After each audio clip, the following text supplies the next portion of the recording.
आज का टॉपिक है वास्तुशास्त्र के मूलभूत सिद्धांत।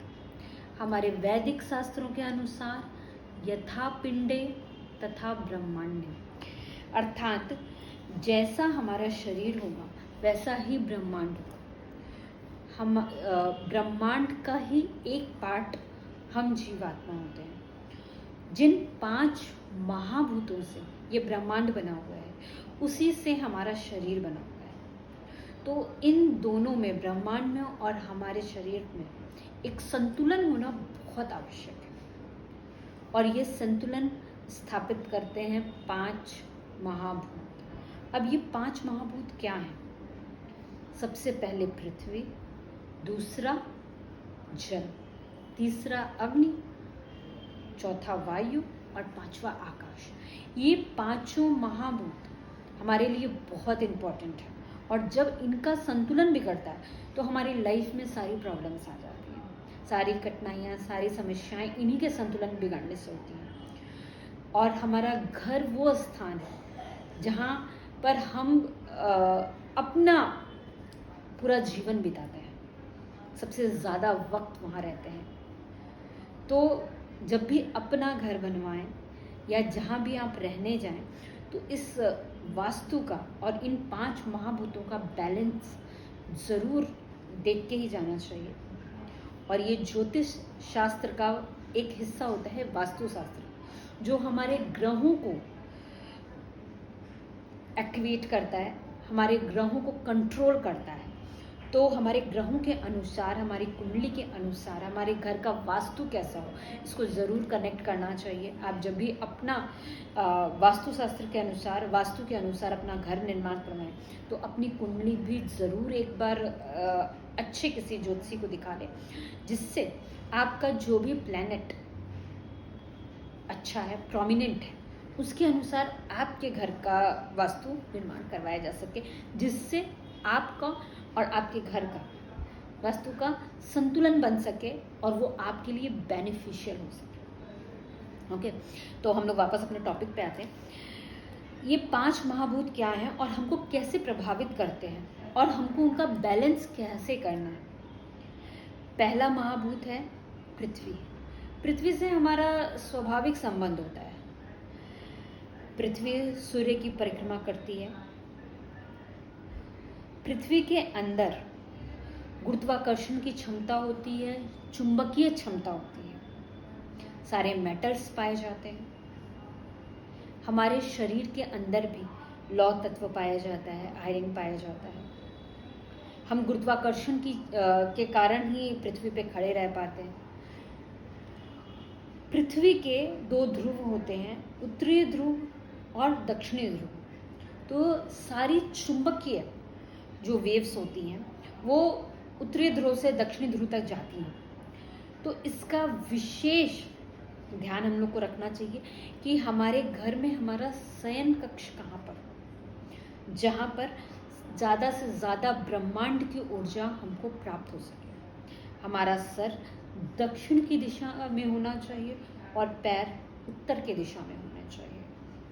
और सबसे बड़ी चीज़ है कि घर के हेड ऑफ द फैमिली, जो भी आपके घर के बड़े हैं, जो हेड हैं, उनका ज़रूर शयन कक्ष पे विशेष ध्यान देना चाहिए और कुंडली के अनुरूप ही उस दिशा का निर्माण करके और उनके लिए बेनिफिशियल होना चाहिए, जिससे हमारी नींद अच्छी होती है और बीमारियां भी कम होती हैं। तो ये एक विशेष ध्यान रखा जाता है। दूसरा, पृथ्वी का चुनाव भी हम लोगों को बहुत ध्यान से करना चाहिए। उसके कोण, उसका आयाम, उसका क्षेत्रफल, उसकी कटिंग, सब कुछ, मिट्टी कैसी है, हम लोग आगे डिटेल में इन सब बातों पे बात करेंगे। पर बेसिकली इतना जान लीजिए, पृथ्वी तत्व हम लोगों को बहुत ज़्यादा प्रभावित करता है और हमारा पहला मुख्य जो तत्व है पृथ्वी। दूसरा तत्व जो है वो जल है। जल हमारे जीवन में कितना महत्वपूर्ण है ये बताने की आवश्यकता नहीं है। हमारी बॉडी 70% जल से बनी हुई होती है। तो हम कैसा जल कंज्यूम कर रहे हैं ये बहुत इम्पोर्टेंट होता है। तो हमारे घर में जल का स्रोत कहाँ है, जल की निकासी कहाँ है, जल की टंकी कहाँ है, बोरवेल वगैरह कहाँ है, ये सबका विशेष ध्यान हमारे जल तत्व पे रखा जाता है, जो हमारे शरीर को प्रभावित करता है। साथ ही साथ ये हमारी प्रॉस्पेरिटी, हमारे पैसे, हमारी समृद्धि को भी प्रभावित करता है। तो जल का आगमन, निकासी, स्टोरेज सभी का ध्यान वास्तुशास्त्र में विशेष रूप से किया जाना चाहिए। तीसरा तत्व है अग्नि तत्व। अग्नि सूर्य से प्राप्त होती है और सूर्य इस ब्रह्मांड की जीव आत्मा की जीवनी शक्ति को प्रसारित करता है। ये हमारी सोल होती है, आत्मा होती है। ये बहुत ही इम्पोर्टेंट तत्व है। इसी से हमारी ग्रोथ होती है, ऋतुएं बनती हैं और ये ब्रह्मांड की आत्मा के रूप में जाना जाता है। दिन रात होते हैं। सूर्य के बिना आप जीवन की कल्पना ही नहीं कर सकते। तो इसका बैलेंस हमारे जीवन में ज़रूर होना चाहिए कि सूर्य पूर्व दिशा का स्वामी होता है। तो पूर्व से जो रोशनी आ रही है, जो प्रकाश आ रहा है, जो पराबैंगनी किरणें आ रही हैं, वो हमारे घर में कितनी पड़ती हैं, उस तरफ कितने दरवाजे होने चाहिए, ये सारी चीज़ें हमारे वास्तु को, हमारे घर के निर्माण को बहुत ज़्यादा प्रभावित करती हैं और हमारे शरीर को भी बहुत प्रभावित करती हैं।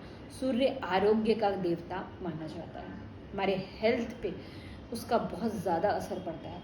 तो घर बनवाते समय ये एक विशेष ध्यान रखा जाता है कि प्रकाश कहाँ से आ रहा है, उसका स्रोत कहाँ है और कितना वो हमारे लिए बेनिफिशियल है। चौथा तत्व है वायु तत्व। वायु जिसमें हम सांस लेते हैं, वायु तत्व हमारे लिए बहुत आवश्यक तत्व है। तो वायु तत्व हमारे घर के वास्तु में, हमारे घर के वायु प्रसार में, वेंटिलेशन में कितनी खिड़कियां होनी चाहिए, कितने रोशनदान होने चाहिए, कितने दरवाजे होने चाहिए, सम विषम बैलेंस, मुख्य द्वार कैसा होना चाहिए, ये सारी चीज़ें बहुत ज़रूरी हैं जिससे वायु का प्रसारण हमारे घर में प्रॉपर हो सके, हमको अच्छे से वेंटिलेशन मिल सके हमारे घर में और हमारी बॉडी में जो वायु तत्व है वो बैलेंस रह सके। तो ये बहुत ही आवश्यक है। पांचवा और सबसे महत्वपूर्ण तत्व है आकाश तत्व। पाश्चात्य वास्तु में इसको ज़्यादा महत्व नहीं दिया गया, पर हमारे वैदिक जो वास्तु है और जो हमारे वैदिक जो रहे हैं महापुरुष, वो इसमें बहुत ज़्यादा बिलीव करते हैं। वो कहते हैं कि वास्तु का जो बेस है वो आकाश तत्व ही है। आकाश ही वो सकारात्मक शक्ति है जो सारे चारों तत्वों को कंबाइंड करके रखती है। आकाश तत्व अनंत और असीम है। ये हमारे घर का मध्य भाग होता है जिसको ब्रह्म स्थान बोलते हैं, जिसमें घर के अंदर पॉजिटिविटी का माहौल, खुशी, शांति, ये सारी चीज़ें हमारे इसी आकाश तत्व से प्राप्त होती हैं। पर आजकल हम लोग इससे ज़्यादा रिलेट नहीं कर पाते हैं क्योंकि हम लोग उस स्पिरिचुअलिटी को महसूस नहीं कर पाते हैं। पर हमारे घर में जो शांति है, जो पॉजिटिविटी है, वो इसी के तत्व के बैलेंस से होती है। तो आकाश तत्व हमारे लाइफ में बैलेंस जरूर होना चाहिए। ये हमारी श्रवण शक्ति को, सुनने की शक्ति को प्रभावित करता है, हमारे संबंधों को प्रभावित करता है, घर में रहने वाले लोगों को प्रभावित करता है।